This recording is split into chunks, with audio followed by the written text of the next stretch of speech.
Hello everyone. आज हम मुद्राओं का कोर्स स्टार्ट करने जा रहे हैं, एक नई जर्नी मुद्रास की। तो मैं गीता माखीजानी आपका वेलकम करती हूँ कान्हाई द डिवाइन वर्ल्ड में और इस मुद्रा कोर्स में। तो आइए समझते हैं व्हाट आर मुद्रास। मुद्राएं क्या हैं? प्राचीन भारत की वैदिक संस्कृति के अनुसार हमारी पूरी दुनिया पंच तत्वों से बनी है, जिसे पंच महाभूत कहा जाता है।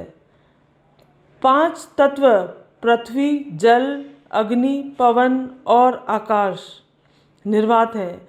इन्हें पृथ्वी तत्व, जल तत्व, अग्नि तत्व, वायु तत्व और आकाश तत्व भी कहा जाता है।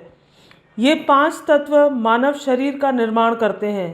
मिट्टी, पृथ्वी से पोषक तत्व उन पौधों द्वारा अवशोषित होते हैं जिनका हम उपभोग करते हैं।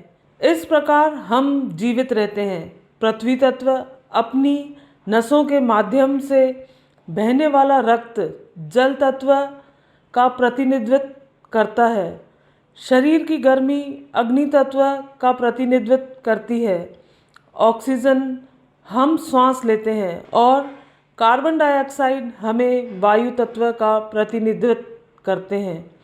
और हमारे नाक और खोपड़ी में साइंस अंतरिक्ष का प्रतिनिधित्व करते हैं। आकाश तत्व, जब तक हमारे शरीर में ये पांच तत्व संतुलित हैं और उचित स्तर बनाए रखते हैं, तब तक हम स्वस्थ रहते हैं। मानव शरीर में इन तत्वों के असंतुलन से स्वास्थ्य बिगड़ता है।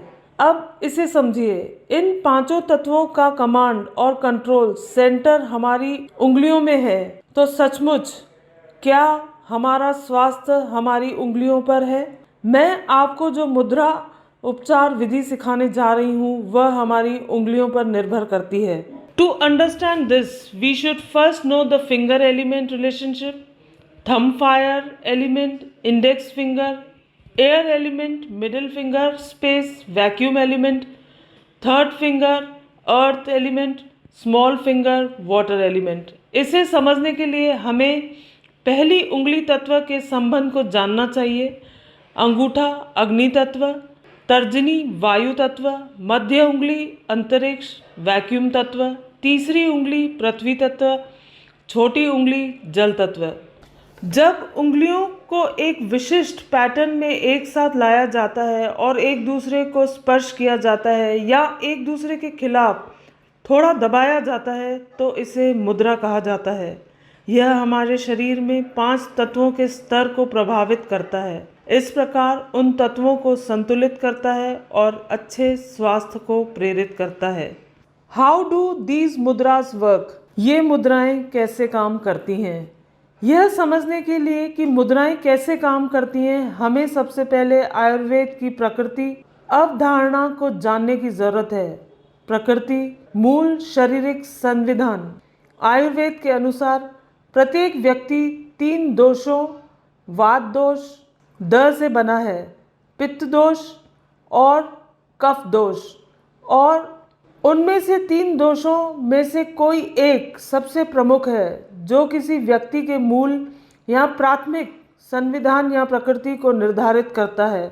आयुर्वेदिक चिकित्सा की मूल अवधारणा यह है कि पांच मूलभूत तत्व तीन दोषों के रूप में भौतिक रूप से एकीकृत होते हैं और स्वास्थ्य तब मौजूद होता है जब तीन मूलभूत शारीरिक दोषों के बीच एक संतुलन है, जिसे वात, पित्त और कफ के रूप में जाना जाता है। मनुष्य का भौतिक आयतन मुख्य रूप से कफ से बनता है।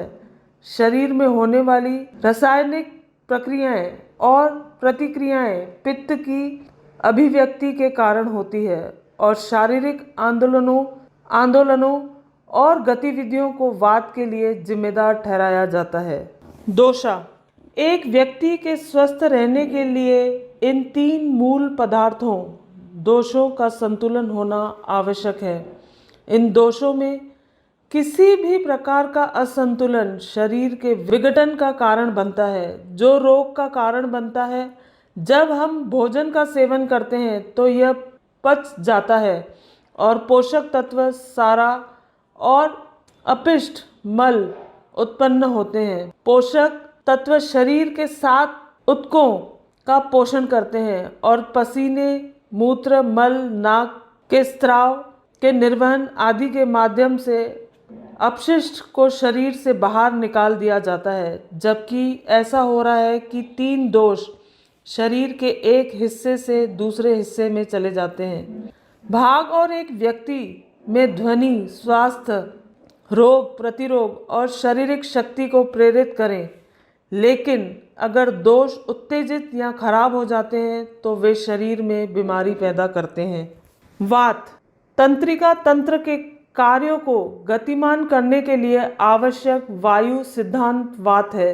वातारे के मुख्य कार्य शरीर को गति देना, संवेदी अंगों से आवेगों का आंचलन, भोजन से पोषक तत्व और अपशिष्ट को अलग करना, मूत्र और वीर्य का स्राव करना है। स्वस्थ स्थिति में यह शरीर में सभी शारीरिक कार्य करता है। यह भाषण के लिए जिम्मेदार है। पित्त अग्नि सिद्धांत है जो पाचन को निर्देशित करने के लिए पित्त का उपयोग करता है और इसलिए क्षीरापरक तंत्र में चयापचय होता है। शरीर में अंतस्रावी कार्य और मानव शरीर में अन्य जैविक गतिविधियां पित्त का कारण होती हैं। यह मानव रक्त का उत्पाद है। पित्त रक्त का समरूप है और दोनों तिल्ली और युक्त में स्थित उत्पन्न होते हैं। पित्त शारीरिक रूप से देखा जा सकता है। यह एक पीले रंग का चिपचिपा तरल है। इसमें एक मांसल और अप्रिय गंध है और यह छूने पर गर्म लगता है। पित्त रक्त को मात्रा और रंग प्रदान करता है। उचित पाचन, उचित दृष्टि को प्रेरित करता है। यह शरीर की गर्मी, भूख, प्यास, रंग और बुद्धि के लिए जिम्मेदार है। कफ पानी का सिद्धांत है जो श्लेष्म, त्रिहन और पोषक तत्वों के वाहक से संबंधित है। जब वात और पित्त की तुलना की जाती है तो कफ तीनों दोषों में से अधिक स्थिर होता है और यह मुख्य रूप से पानी से बनता है। यह शारीरिक संरचनाओं के निर्माण के लिए जिम्मेदार है। यह सफ़ेद रंग की, मोटी, चिपचिपी और छूने में मुलायम होती है। शरीर अपनी कोमलता, चिकनाई, नमी और ठंडक के लिए कफ का ऋणी है। कफ शरीर और जोड़ों की विभिन्न संरचनाओं को आपस में जोड़ता है। यह शरीर के भीतर उपचार, प्रतिरक्षा और उत्तक निर्माण को बढ़ावा देता है। कफ किसी के शरीर को स्थिरता, शारीरिक शक्ति और मजबूती प्रदान करता है।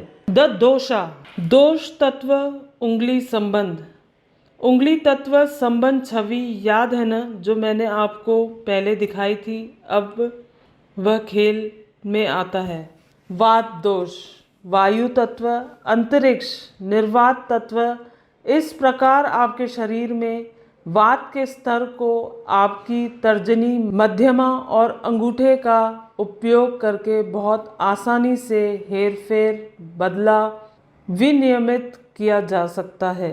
पित्त दोष, अग्नि तत्व, जल तत्व आपके शरीर में पित्त के स्तर को आपकी छोटी उंगली और अंगूठे का उपयोग करके नियंत्रित किया जा सकता है।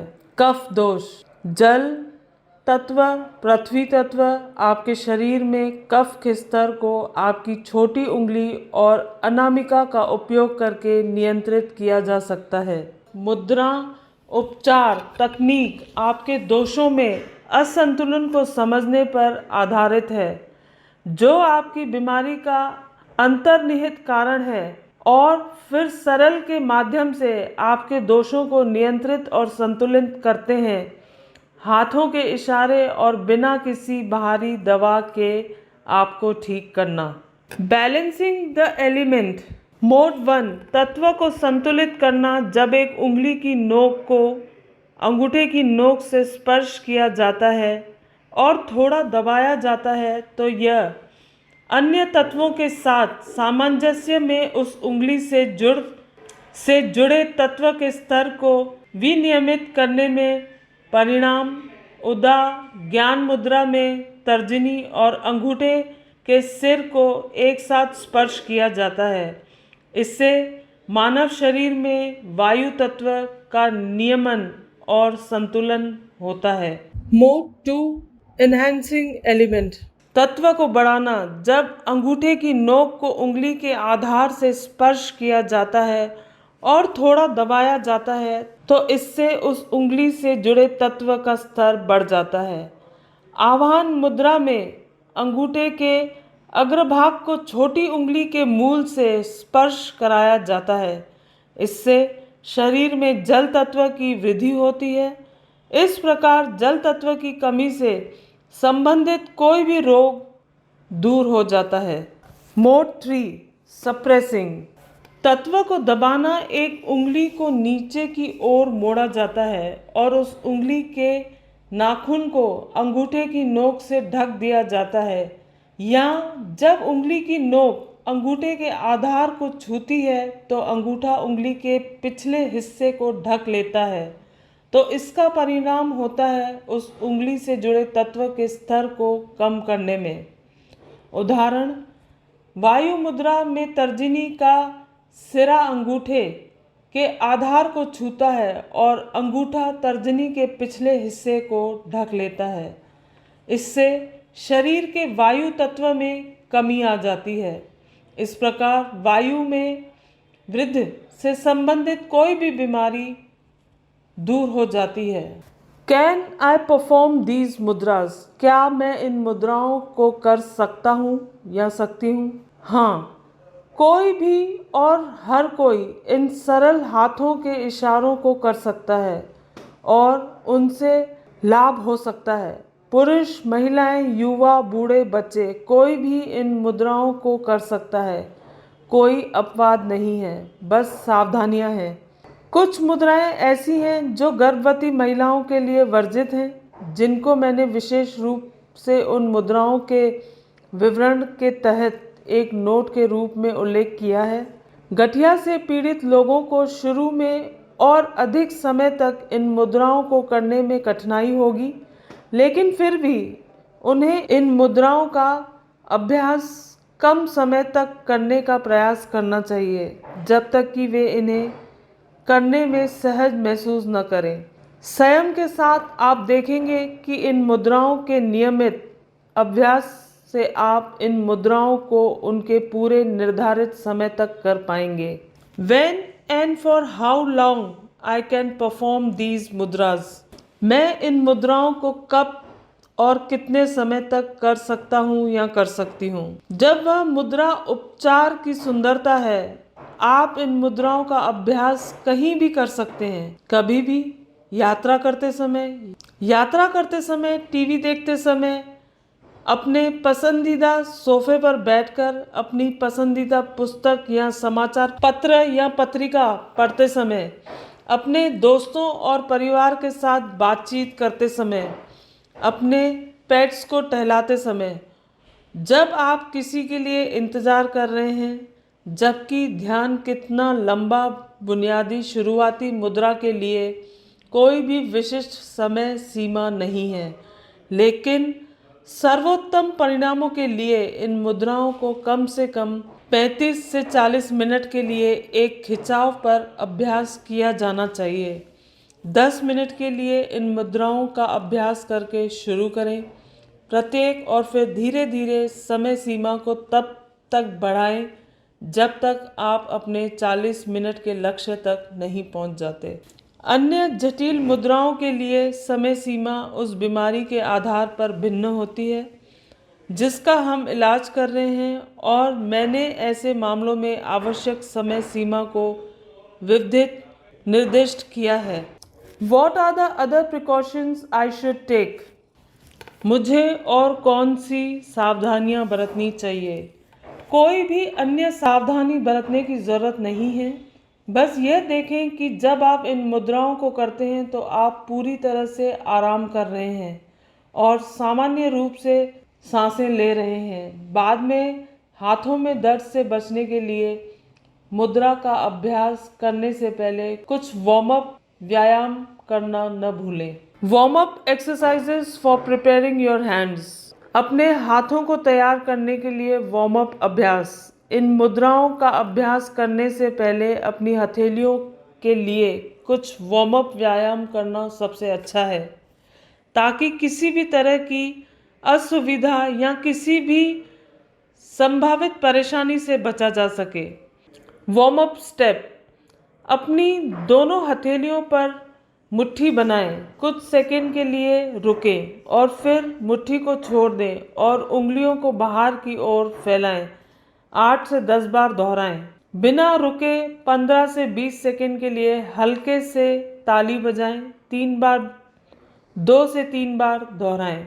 अपनी हथेलियों को करीब 40-45 सेकंड तक आपस में रगड़ें ताकि वे गर्म हो जाएं।